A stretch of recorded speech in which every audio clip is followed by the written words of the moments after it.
राजधानी रायपुर में sky walk का निर्माण फिर शुरू होने जा रहा है। लगभग 8 सालों से अधूरे पड़े इस बहुचर्चित और विवादित प्रोजेक्ट के लिए पीडब्ल्यूडी ने राशि मंजूर कर दी है। तकरीबन 8 साल से अधूरे खड़े इस ढांचे को पूरा करने के लिए पीडब्ल्यूडी यानी लोक निर्माण विभाग ने टेंडर की प्रक्रिया जारी की थी। अब इसके लिए लगभग 38 करोड़ रुपए की मंजूरी भी मिल गई है। करीब 1.5 किलोमीटर स्काई वॉक में 12 जगह उतरने और चढ़ने के लिए एक्सीलेटर लगेंगे। इसी के पास सीढ़ियाँ भी बनाई जाएगी।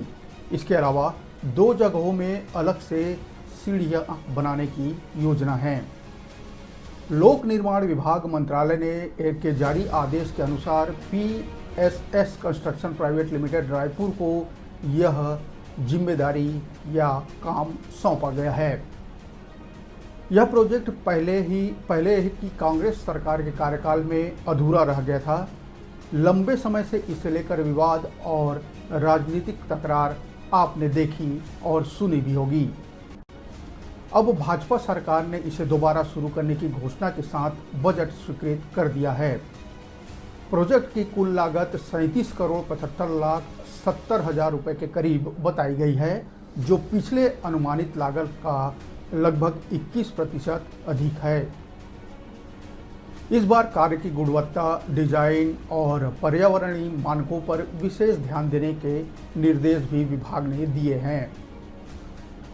प्रशासनिक स्वीकृति के तहत कार्य जल्द शुरू करने के साथ ही समय पर पूरा करने की बात भी कही गई है। बता दें कि यह बहुप्रतीक्षित स्काई वॉक प्रोजेक्ट 2017 में शुरू हुआ था। इसका जो उद्देश्य था वो था कि जो रेलवे स्टेशन, शास्त्री चौक और जय स्तंभ चौक जैसे जो अति व्यस्त क्षेत्र पैदल यात्रियों को ट्रैफिक से राहत मिले और शहर को एक मॉडर्न लुक भी दिया जा सके। निर्माण के दौरान कई तकनीकी और प्रशासनिक अड़चनों के चलते यह प्रोजेक्ट रुक गया। अंबेडकर अस्पताल के मरीज स्काई वॉक से ट्रैफिक में फंसे बिना डीकेएस अस्पताल पहुंच सकेंगे। इसके लिए दोनों अस्पताल को जोड़ने वाली जगह पर लिफ्ट भी लगाई जाएगी। स्काई वॉक का एक हिस्सा डीकेएस अस्पताल परिसर में उतरता है। इस स्काई वॉक में शास्त्री चौक वाले हिस्से पर रोटरी बनाने की योजना है। पूरे चौक पर किसी भी हिस्से में लोग चढ़ सके, उतर सकेंगे। कई हिस्से में गर्डर का काम पूरा हो चुका है। इसके ऊपर फ्लोरिंग कर आरसीसी स्लैब डाला जाएगा। स्लैब के ऊपर टाइल्स और दोनों किनारों पर स्टील की रोलिंग भी लगाई जाएगी। बारिश और धूप से बचाने के लिए ऊपरी हिस्से में पॉलीकार्बोनेट शीट लगाई जाएगी। आसपास के सरकारी दफ्तरों में आने जाने वालों को राहत इससे काफ़ी मिलेगी। 7 साल पहले कराए गए एक सर्वे में यह बताया गया था कि शास्त्री चौक के चारों ओर रोजाना लगभग औसतन 40,000 से ज़्यादा लोग पैदल सफ़र करते हैं।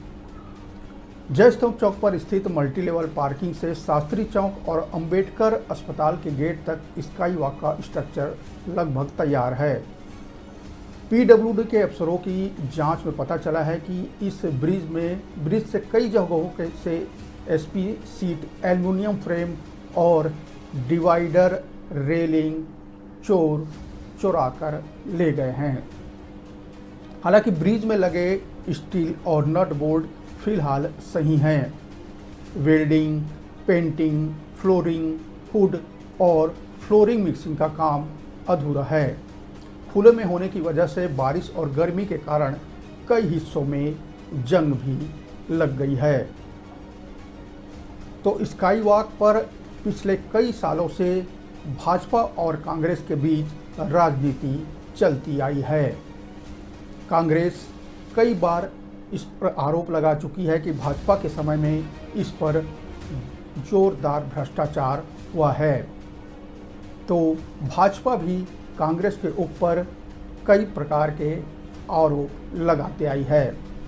अब जब भाजपा सरकार सत्ता में वापस आ गई है तो इसके लिए बजट का भी आवंटन कर दिया गया है। आशा तो यही की जा सकती है कि अब इस पर बिना रुकावट के काम जल्द ही शुरू हो जाएगा और राजधानी रायपुर के लोग इसका फ़ायदा भी उठा पाएंगे। नमस्कार, मैं हूं नवीन और आप देख रहे हैं न्यूज़ 36।